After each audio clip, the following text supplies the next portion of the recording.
I've been through 2 tea kettles that were clear, and I love the blue light, but they shatter so easy. So I got this stainless steel one on sale.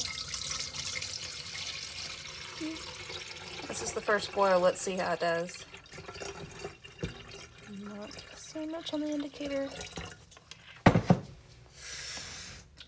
Okay. Now I can see the indicator. Let's try first boil. At least there is a light there. But you're not going to see it boiling from across the rim. But it's steel. It won't shatter. We'll see how quick it is.